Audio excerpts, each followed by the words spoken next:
नमस्कार। मती के हमारे अध्ययन के 19वें सप्ताह में आपका स्वागत है। इस सप्ताह हम 17वें अध्याय को देखने वाले हैं और आज और कल में हम एक बहुत ही अद्भुत अनुभव को देखने वाले हैं जो यीशु के चेलों को मिला। पहाड़ के ऊपर का एक अनुभव, एक ऐसा आध्यात्मिक अनुभव जहाँ पे उनको परमेश्वर उनको बहुत करीब लगा, बहुत निकट लगा। और इस तरह का पहाड़ के ऊपर अनुभव हमें कहीं पर भी हो सकता है। हम जब कलीसिया में एक साथ मिलकर प्रार्थना कर रहे हैं उस समय हो सकता है, किसी रिट्रीट में हो सकता है, या हमारे व्यक्तिगत प्रार्थना के समय जब परमेश्वर के साथ समय बिता रहे हैं उस समय भी हो सकता है। पर यह बहुत ही खास अनुभव है जहाँ पे परमेश्वर हमें बहुत ही अपने करीब नजर आते हैं। और अध्याय 17 के शुरू में हम यीशु के 3 चेलों को ऐसा ही एक अनुभव होते हुए देखते हैं कि पहले 8 पदों में क्या हुआ। 6 दिन के बाद यीशु ने पतरस और याकूब और उसके भाई यूहन्ना को साथ लिया और उन्हें एकांत में किसी ऊंचे पहाड़ पर ले गया और वहां उनके सामने उसका रूपांतरण हुआ और उसका मुंह सूर्य के समान चमका और उसका वस्त्र ज्योति के समान उजला हो गया और मूसा और एलिया उसके साथ बातें करते हुए दिखाई दिए। उस पर पतरस ने यीशु से कहा, हे प्रभु, हमारा यहाँ रहना अच्छा है। यदि तेरी इच्छा हो तो मैं यहाँ 3 तंबू बनाऊं, एक तेरे लिए, एक मूसा के लिए और एक एलिया के लिए। वह बोल ही रहा था कि उजले बादल ने उन्हें छा लिया और उस बादल में से यह शब्द निकला, यह मेरा प्यारा प्रिय पुत्र है जिससे मैं प्रसन्न हूँ, इसकी सुनो। चेले यह सुनकर मुंह के बल गिर गए और अत्यंत डर गए। यीशु ने पास आकर उन्हें छुआ और कहा, उठो, डरो मत। तब उन्होंने अपनी आंखें उठाकर यीशु को छोड़ और किसी को न देखा। क्या अनुभव है! इसे रूपांतरण के पर्वत की घटना कहा जाता है और इसे हम किस तरह से सब देख सकते हैं, किस तरह से हम इसे समझ सकते हैं, कहाँ यह हमारे आज के जीवन में उपयोगी है। आज मैं इन लोगों के संदर्भ में इसको देखना चाहूँगा, उन लोगों के संदर्भ में जो उस पर्वत पे मौजूद थे। सबसे पहले हम यहाँ पे मूसा और एलिया को देखते हैं जो यीशु के साथ बात कर रहे थे। और अब मैं नहीं जानता कि परमेश्वर उनको वहाँ कैसे लेकर आया या चेलों ने उनको देखकर कैसे पहचाना, पर मैं ये जानता हूँ कि परमेश्वर के लिए सब कुछ संभव है। हो सकता है कि पिता ने उनकी पहचान की समझ उनको दी हो या फिर यीशु ने परिचय करा दिया हो, पर यह उतना महत्वपूर्ण नहीं है। महत्वपूर्ण यह है कि वहाँ पे यीशु के साथ मूसा और एलिया भी थे और यीशु का रूपांतरण हो गया था। सबसे पहले हम एलिया की बात करते हैं। पुराने नियम में एलिया के बारे में हम एक राजा में पढ़ सकते हैं। अगर आपने नहीं पढ़ा है तो मैं आपसे अनुरोध करता हूं कि जरूर पढ़िएगा। एलिया एक भविष्य वक्ता था और उसके जीवन में 3 पर्वत वाले अनुभव हमें बाइबल में देखने को मिलते हैं। 2 पुराने नियम में और एक यहाँ पर इस रूपांतरण के पर्वत के ऊपर। इससे हमें समझ में आता है कि हमारे किस तरह के अनुभव में हम परमेश्वर को अपने बहुत ही करीब पाते हैं। एलिया कार्मल पर्वत में झूठे भविष्य वक्ताओं के सामने था और वहां पे उसने उन्हें हरा दिया था। इसको हम 1 राजा 18 में पढ़ सकते हैं। और वहां पे एलिया का एक बहुत ही बड़ी जीत का मौका था जब परमेश्वर ने एक बहुत ही भीषण तरह से अपनी सामर्थ को प्रकट किया था। दूसरा, एलिया के साथ परमेश्वर के साथ दूसरा अनुभव होता है एक निकटता का, जब वो ठीक अगले अध्याय में जहाँ पे वो एक अद्भुत जीत के बाद भाग रहा होता है और वो एक दूसरे पर्वत पे होता है जो हमको पहले राजा 19 अध्याय में देखने को मिलता है। अगर समय होता तो मैं आपको पढ़कर सुनाता, पर समय नहीं है। पर कृपा करके इसको पढ़िएगा, पहला राजा का अध्याय 18 और 19। और जहाँ कार्मेल पर्वत पर एक जीत का एहसास था और परमेश्वर की सामर्थ प्रकट हो रही थी, वहीं पर हेरो पर्वत पे एलिया डरा हुआ था, सहमा हुआ था, भयभीत था, हतोत्साहित था। और यहाँ भी वह परमेश्वर को अपने निकट पाता है। और इस रूपांतरण के पर्वत पे जहाँ पे परमेश्वर की उपासना हो रही है, वहाँ पे एक सहभागिता का स्थान है, फेलोशिप का स्थान है। वहाँ पर भी एलिया अपने आप को परमेश्वर के निकट पाता है। एलिया के ये 3 अनुभव, पर्वत वाले अनुभव से हमें समझ में आता है कि परमेश्वर हमेशा हमारे निकट है, हमारी जीत में हमारे निकट है। जब हम लोग डरे होते हैं, भयभीत होते हैं, तब वो हमारे निकट है। पर जब उसकी उपासना करते हैं, उसका सहभागिता करते हैं, तब भी वो हमारे निकट होता है। तो एलिया वहाँ पे था, पर वहाँ पे मूसा भी था। और अगर आप मूसा की कहानी आपको पता है तो वह इज़राइल का मार्गदर्शन करता रहा, नेतृत्व करता रहा 40 सालों तक। मिस्र की गुलामी से निकालकर उसने इन इज़राइल के लोगों को प्रतिज्ञा की भूमि पर वो लेकर जा रहा था।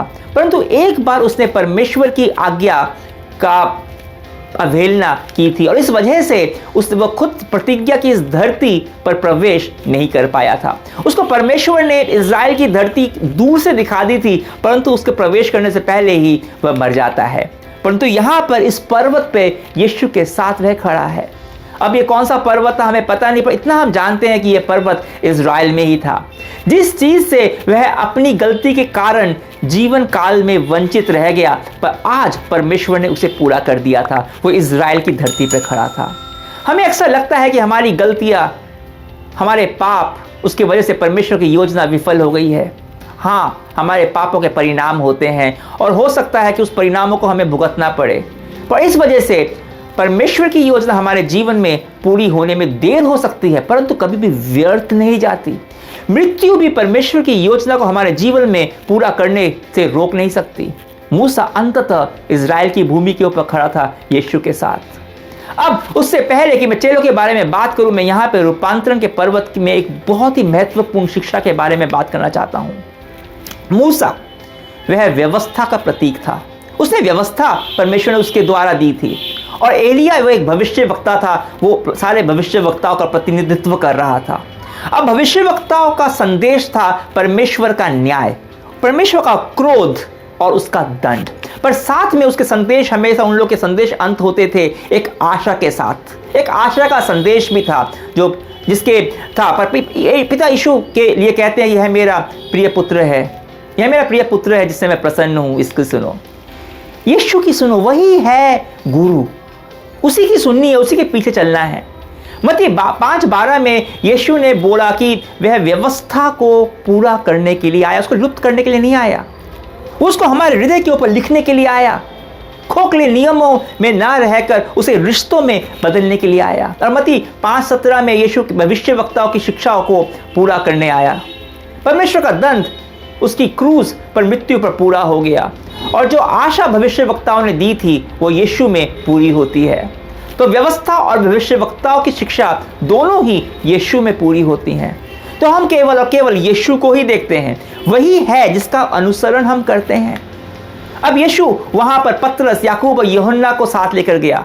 अब इन तीनों को ही साथ लेकर क्यों गया ये मैं नहीं कह सकता हूं, पर हम ये जानते हैं कि ये परमेश्वर ने इन लोगों के लिए कुछ नेतृत्व का काम रख छोड़ा था, इसलिए यीशु इन लोगों के साथ कुछ खास समय अलग से बिताते थे।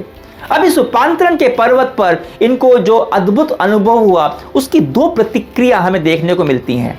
पहला, पतरस कहता है कि तीनों के लिए यीशु, मूसा और एलिया के लिए यहाँ पे तंबू बनाए, यहाँ पे रहना अच्छा है, तंबू बनाए जिससे हम वहीं पर रह जाएं। अब पतरस का व्यक्तित्व ही ऐसा था, उसके मन में जो बात आती थी वो फटाक से बोल देता था।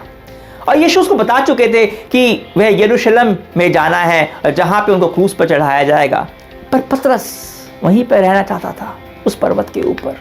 और यह हम सबके साथ होता है। हम पर्वत के उस अद्भुत अनुभव से नीचे उतरना नहीं चाहते, परमेश्वर की निकटता से दूर हटना नहीं चाहते, पर सच्चाई तो यह है कि हम उस पर्वत से हमें उतरना पड़ता है और वहां आना पड़ता है जहां पे दुख है, जहां तकलीफें हैं, क्योंकि हमारी सेविका ही वहीं पर है। ये पर्वत वाले अनुभव परमेश्वर हमें इसलिए देता है जिससे हम स्वर्ग को चख सकें, स्वर्ग के राज्य को चख सकें। पर वह हमें वहां रखना नहीं चाहता। फिलहाल वह चाहता है कि हम अपनी सेविकाई की जगह पे जाएं, लोगों के बीच रहें।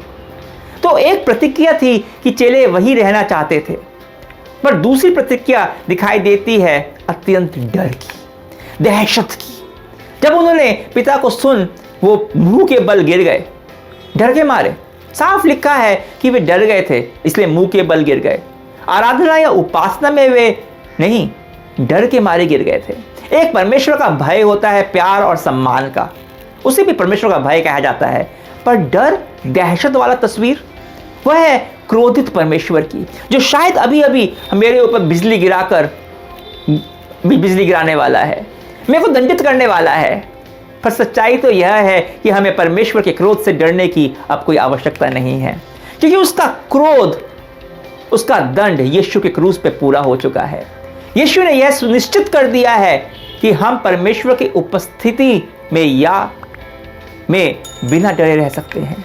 यह रूपांतरण के पर्वत का अनुभव यह बताता है कि हमें वहाँ नहीं रुक जाना है और न ही हमें वहाँ से डर कर भाग जाना है, पर हमें अपना ध्यान केंद्रित करना है यीशु पर। और वो कैसे करते हैं? दरअसल कल को हम इसी बारे में चर्चा करने वाले हैं। कैसे ये अनुभव सिखाता है कि हम यीशु पर ही अपना ध्यान केंद्रित करें। पर आज के लिए मैं प्रभु से बातचीत करना चाहूँगा हमारे जीवन के उन पर्वत वाले अनुभव को लेके, जब हम अपने आप को परमेश्वर के बहुत ही निकट पाते हैं, एक अनोखी निकटता का महसूस हम करते हैं। आइए हम साथ मिलकर प्रार्थना करें। परमेश्वर, तेरा धन्यवाद करता हूँ उन पर्वत वाले अनुभवों के लिए, उन पलों के लिए जब ऐसा लगा कि स्वर्ग खुल गया है और आप मेरे पास खड़े हो। वह अनोखे पल होते हैं, वह पल जब हमें तू विरोधियों के सामने जिताता है, या फिर वो पल जब हम निरुत्साहित होते हैं पर तू हमारे पास खड़ा होता है।